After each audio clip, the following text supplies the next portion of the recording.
दोस्तों नमस्कार, आदाब, सत श्री अकाल। उर्मिलेश संवाद के इस कार्यक्रम में आपका बहुत-बहुत स्वागत है। मैं हूं उर्मिलेश।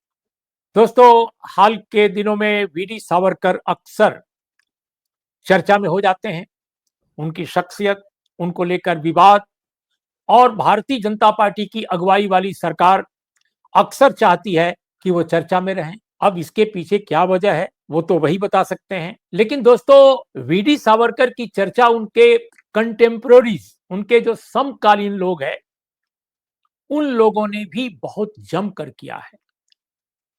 और खास तौर पे आपको मैं बताऊं कि देश के बहुत बड़े विद्वान, चिंतक, भारत की संविधान सभा की ड्राफ्टिंग कमेटी के चेयरमैन, संविधान लिखने वाली कमेटी के बाद के दिनों में जो बने, डॉक्टर बी आर अम्बेडकर ने भी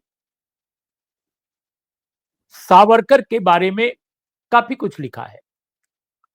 जिस तरह की विवादास्पद बातें सावरकर उन दिनों कर रहे थे, स्वाधीनता आंदोलन का और भारत को एक लोकतांत्रिक, सेकुलर रिपब्लिक बनाने के रास्ते में वैचारिक जो एक रुकावटें खड़ा करने की वो कोशिश करते थे, सावरकर की इस रुकावट से अंबेडकर काफी चिंतित और सचेत रहते थे। इसलिए वो अक्सर खंडन करते रहते थे उनके विचारों का, और जमकर मंडन भी, खंडन और मंडन दोनों। महात्मा गांधी से जब वो डिबेट कर जाते थे और महात्मा गांधी को कई बार तो पीछे हटना पड़ता था, और कई बार महात्मा गांधी को अंबेडकर साहब द्वारा उठाए गए सवालों का जवाब नहीं मिलता था। कास्ट के इशू पर जो डिबेट है दोनों के बीच में, उसको आप देख सकते हैं। तो फिर हम अंबेडकर के आर्गुमेंट्स, उनके जो तर्क होते थे सावरकर के विचारों के विरुद्ध, उस पर भला सावरकर क्या करते, सावरकर को कहां से वो जवाब मिलता। तो दोस्तों, अगर किसी व्यक्ति ने सावरकर को उस दौर में, मैं बात कर रहा हूं 35 से लेकर के और बाद के दिनों तक, सावरकर को जिस व्यक्ति ने सबसे अधिक एक्सपोज किया, उनकी वैचारिकता को जिस तरह उसका पर्दाफाश किया, और भारतीय राष्ट्र राज्य के गठन और उसके सुदृढ़ीकरण में कैसे विचार बहुत ही घातक ही नहीं, डिसास्ट्रस हैं, खतरनाक है, इसको भी स्टेब्लिश जिस व्यक्ति ने किया, उस व्यक्ति का नाम डॉक्टर बी आर अम्बेडकर है। इसलिए आज हम, चूंकि फिर से सावरकर की चर्चा इन दिनों होने लगी है, राहुल गांधी के खिलाफ सावरकर के खानदान से जुड़े, गोडसे के खानदान से जुड़े कुछ लोगों ने मुकदमे भी किए हैं, उसलिए भी अक्सर आजकल मीडिया में सावरकर की चर्चा आती है। इसलिए दोस्तों, हम आज बताने जा रहे हैं कि अंबेडकर साहब की नजर में सावरकर कैसे हैं, सावरकर को अंबेडकर ने कैसे देखा। सबसे पहली जो बात है कि अंबेडकर ने सावरकर को पाकिस्तान के हिंदू विकल्प स्थापित करने वाले एक हिंदुत्ववादी, एक तकियानुसी, संकीर्णतावादी नेता के रूप में देखा। और दिलचस्प बात यह है कि उन्होंने अपनी किताब, और यह किताब है पाकिस्तान अथवा भारत का विभाजन, अंबेडकर ने अपनी इस किताब के पाकिस्तान का हिंदू विकल्प जो चैप्टर है, उसमें सावरकर की विचारधारा को खंड खंड कर दिया है। और जो बातें अंबेडकर साहब ने कही हैं, उसको अगर मैं आपको बताऊं, तो हम शुरुआत करते हैं इस प्रकार। अब आप देखिए, सबसे बड़ी बात तो यह है कि जो आमतौर पे आज तक कभी सामने नहीं आई, और अंबेडकर साहब ने इस पर शिद्दत के साथ लिखा है, लेकिन पता नहीं क्यों इस बात को प्रकाश में कम लोगों ने लाया, या लगभग नहीं लाया। मैंने इसकी चर्चा बहुत कम सुनी है। सावरकर घनघोर वर्णवादी थे। बहुत सारे लोग समझते हैं कि वो जाति और वर्ण को इग्नोर करते थे, वो केवल हिंदू एकता की बात करते थे।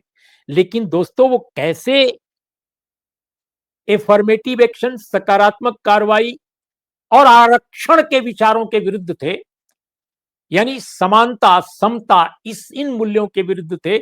इसका एक उदाहरण है जब बाबा साहब भीमराव अंबेडकर कहते हैं कि सावरकर की कल्पना के स्वराज में गैर हिंदू अल्पसंख्यकों की क्या स्थिति होगी, इस प्रश्न को लेकर उनका कथन है। और माफ कीजिएगा, जब अंबेडकर साहब अल्पसंख्यकों की बात करते हैं तो उसमें बहुत सारे लोगों को लेते हैं, और उसमें एक जगह वो कोट करते हैं कि अब सावरकर कहते हैं कि जब हिंदू महासभा एक बार एक व्यक्ति एक वोट के सिद्धांत को न केवल स्वीकार कर ले बल्कि उस पर टिकी रहे और सरकारी नौकरियां केवल योग्यता के आधार पर दी जाएं और इस बात को बुनियादी अधिकारों और दायित्वों में शामिल कर लिया जाए जो सभी नागरिकों पर बिना धर्म या जाति का विचार किए लागू होगी। तो दोस्तों, इसका क्या मतलब है? इसका मतलब है कि जाति और वर्ण को सामाजिक और शैक्षिक आधार पर पिछड़ा मानने के वो विरुद्ध थे। उनका मानना था कि जाति और वर्ण के आधार पर किसी को पिछड़ा आप नहीं मान सकते, न तो सामाजिक रूप से न शैक्षणिक रूप से। और याद कीजिए, आपके संविधान में सामाजिक और शैक्षिक आधार के पिछड़ेपन पर ही आरक्षण का पूरा सिद्धांत टिका है, और सावरकर इसको सिरे से खारिज करते हैं। इस तरह सावरकर के हाथ में अगर भारत का हिंदू राष्ट्र हो जाता, भारत अगर आजादी के बाद हिंदू राष्ट्र बनता और उसके नेता जाहिर है सावरकर होते, तो भारत में आरक्षण नाम की कोई चीज ना होती। अब इससे समाज के हमारे मुट्ठी भर लोग बहुत खुश हो जाएंगे, जो अक्सर आरक्षण का विरोध करते रहते हैं। लेकिन 10% जो ईडब्ल्यूएस को आरक्षण मिला, उस पर कोई नाराजगी नहीं, उस पर बहुत गर्वान्वित होते हैं। हमारे समाज की ये स्थिति है। कितना ढोंग है कि एक तरफ आप दलितों को, आदिवासियों को, पिछड़ों को, उनके आरक्षण के लिए आप उनका विरोध करते हैं, सड़कों पर जुलूस निकालते हैं, पुतला जलाते हैं, खुराफात करते हैं, लेकिन जब ईडब्ल्यूएस का आरक्षण मिला तब इस देश में खुशियां मनाई गई। और आज भी कोई विरोध कभी नहीं होता, जबकि वो संवैधानिकता के मेरे हिसाब से विरुद्ध है। संविधान ने भारत में सामाजिक शैक्षिक आधार पर आरक्षण तय किया था, आर्थिक आधार पर नहीं, लेकिन संविधान में संशोधन करके इसको लाया गया। बहरहाल हम उस विषय पर आज बात नहीं कर रहे हैं। हमारा विषय यह है कि डॉक्टर बी आर अंबेडकर की नजर में सावरकर कैसे हैं। सावरकर के बारे में जो बाबा साहब ने दूसरी बहुत महत्वपूर्ण बात कही है कि सावरकर और जिन्ना के विचार जो हैं काफी मिलते जुलते हैं, और उनका कहना है कि दो राष्ट्र की थीसिस दोनों को पसंद है। सावरकर और जिन्ना दोनों दो राष्ट्र की थीसिस में यकीन करते हैं। सिर्फ अंतर क्या है दोस्तों? अंतर यह है कि जिन्ना मुसलमानों के लिए अलग राष्ट्र चाहते थे और कहते थे कि हिंदू अलग, मुसलमान अलग हो जाए। सावरकर भी ये चाहते थे, लेकिन सावरकर का एक अंतर था जिन्ना से। उनकी जो दो राष्ट्र की थीसिस है उसमें एक केवल फर्क था कि वो चाहते थे कि भारत में हिंदू मुसलमान दोनों रहे और हिंदुओं की अगुवाई में मुसलमान जिए। यहां पर उनका जो अधिकार होगा सीमित होगा। व्यापक तौर पर उनको सभी अधिकार प्राप्त होंगे, लेकिन उनको हिंदू राष्ट्र की छत्र छाया में उसके मातहत रहना पड़ेगा। यानी दोयम दर्जे के नागरिक के तौर पे उनको हिंदू सुप्रीमेसी को एक्सेप्ट करना पड़ेगा। यह थी सावरकर की थीसिस दो राष्ट्र की। यानी हिंदू और मुसलमान दोनों अलग अलग राष्ट्र तो हैं, अलग अलग राष्ट्र हैं, लेकिन दोनों एक साथ रह सकते हैं अंडर हिंदू सुप्रीमेसी। तो इसकी धज्जियां उड़ाते हैं डॉक्टर बी आर अंबेडकर, और बहुत तीखा वो हमला करते हैं सावरकर की इस पूरी थीसिस पर, और उनको जिन्ना के आसपास ले जाते हैं। बहुत सारी डिबेट इस बारे में है जिसको वो उठाते हैं। और दोस्तों, एक बात और बताऊं कि सावरकर के बारे में वो साफ शब्दों में कहते हैं कि उनके पास तथ्यों की कमी है, उनके पास इतिहास का ज्ञान जो है बहुत कम है। वो अपने हिंदुत्व को जिस तरह डिफाइन करते हैं, खासकर 1939 के कलकत्ता के हिंदू महासभा के अधिवेशन में जो चीजें सावरकर ने कही, बाबा साहब ने अपना जो चैप्टर है अपनी किताब का, पाकिस्तान का हिंदू विकल्प, उसमें वो सावरकर के तमाम तथ्यों को इकट्ठा करके उन्हें उनका खंडन करते हैं। जो जो बातें सावरकर अपने भाषण में कहते हैं उसको बताते हैं कि किस तरह ये तथ्यहीन है, ये तथ्य है ही नहीं है। बहुत सारे यूरोप के मुल्कों से वो तुलना करते हैं कि वहां पर इस तरह का मॉडल है, इस तरह का मॉडल रहा है, चाहे वो टर्की, सीरिया या कोई भी देशों के बारे में वो बात कर रहे हो, चाहे एशिया या यूरोप के, कुछ यूरोप के देशों का भी जिक्र करते हैं, उसकी धज्जियां उड़ाकर रख देते हैं बाबा साहब भीमराव अंबेडकर। तो सावरकर को जिस तरह उन्होंने देखा है, समझा है, उनके विचारों को, वह उनको भारत राष्ट्र राज्य के लिए, भारत के लोकतंत्र के लिए, भारत के सेकुलर गणराज्य के लिए वह एक खतरनाक शख्सियत के रूप में उनको चिन्हित करते हैं।